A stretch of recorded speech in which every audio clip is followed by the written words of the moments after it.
kokie pavojai tyko, apie kuriuos kartais žmonės nepagalvoja ir ko gali įmaišyti. Nes, kai tu perki iš paštomato, tai realiai nežinai, ką tu perki. Va čia yra pats turbūt pavojingiausias dalykas, apie ką tie vartojantis nesusimasto, ypač jaunimas.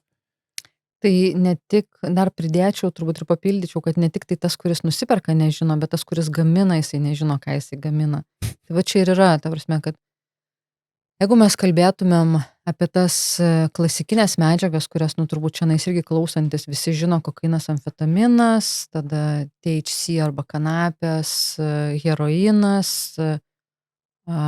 tos klasikinės medžiagos, tai jos yra, tarp kitko, vis labiau grįžta į madą, į vartojimą daugiau, nes jos yra pakankamai gerai prognozuojamos, bet šiaip pasaulyje yra dabar apie 1000 medžiagų.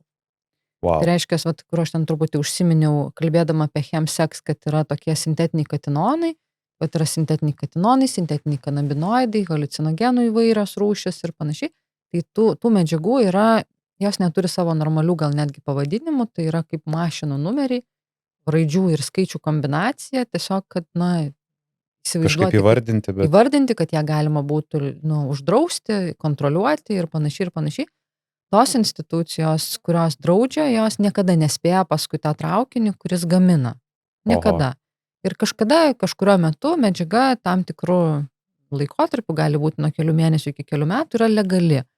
Tai mes taip įsivaizduojam, kad jos yra gaminamos čionais kažkur tai gražioj su baltais chalatais esančioj laboratorijoj. Ne, jos gaminamos yra tikrai kažkur tai ten, dažniausiai Kinijoje, nes tai yra pigu, laboratorijos tokios, kurios panašesnės turbūt į kokį nors Rūsį, kur medžiagos yra tiesiog susintezuojamos, sumaišomos, nebūtinai lygiom dalim, nebūtinai tam tikrą koncentraciją, kurią norėtų, ir tas, kuris pagamina ir sumanė tą medžiagą, nebūtinai pats žino, kaip jos ten susimaišė ir ką jis įgauna. Yra įvairiausių, susirašinėjimo kanalų, kur žmonės aptarinėja, kad jau, pavyzdžiui, panaudoja tą medžiagą ir tada gali apipasakoti tą efektą, kurį jisai turėjo, nebūtinai tokį gal kokio jisai norėjo, bet tų medžiagų, priklausomai nuo to, kokio poveikio žmogus nori ir jas ir gamina, kaip ir minėjau, tas 3 medžiagas: slopinančios, stimuliuojančios ir haliucinacijas sukeliančios. Kartais būna, kad maišosi, miksai yra, tarkim, stimuliuoja ir haliucinacijas sukelia, arba slopina ir haliucinacijas sukelia kartu tą medžiagą.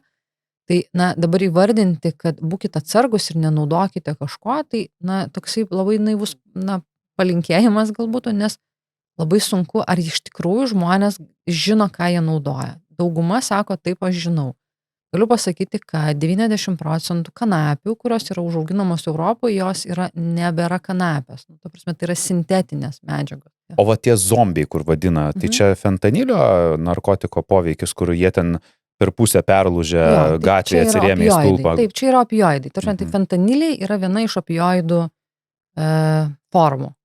Tai yra heroinas, irgi yra opioidas, bet heroino Lietuvoje jau nėra apie 4-5 metai. Čia kur leidžiamas į veną yra. Taip, bet ir fentanilis irgi arba rūkomas, arba leidžiamas.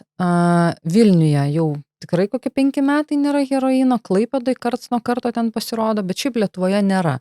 Europoje kitur dar yra, Lietuvoje vien tik tai fentaniliai.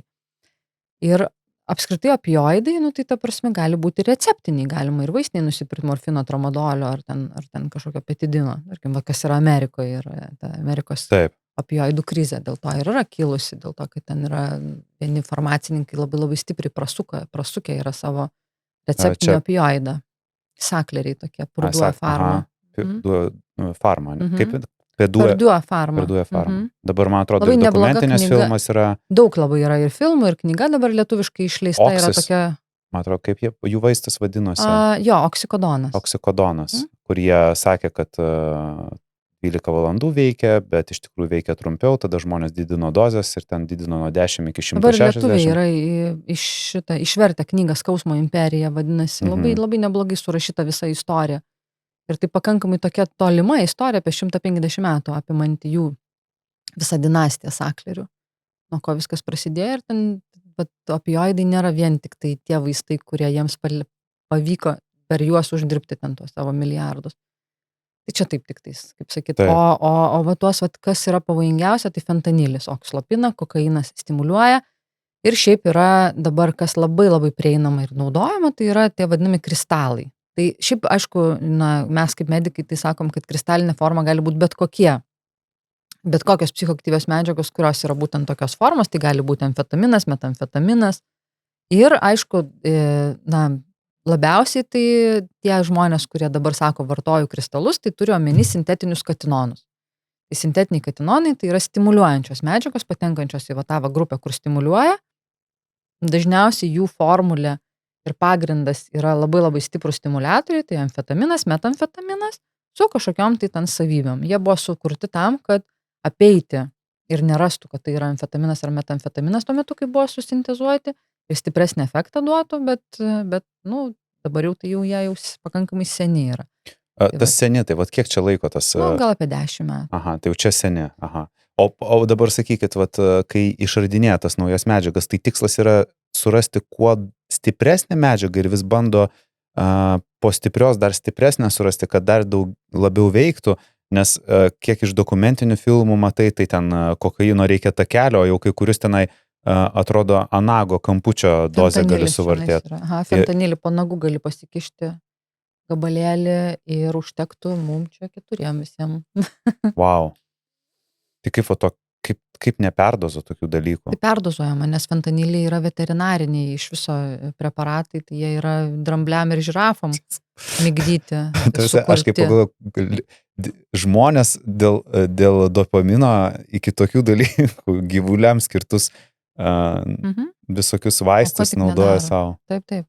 Tai atsakant į klausimą, dėl ko jie yra daromi, tai vienas yra ta prasme stiprumas, nes padaryti vis geriau kažką, ne va tai, o kitas tai dalykas, kad pasislėpti, tai yra, kad mano produkto nerastų. Transportuoti. Ta prasme, kad jisai, jeigu įmanoma, dar iš viso liktų kažkiek tai legalus, nes tos institucijos, kurios riboja, ir draudžia, ir įtraukia į narkotikų sąrašą, jos vis tiek kažkiek tai atsilieka.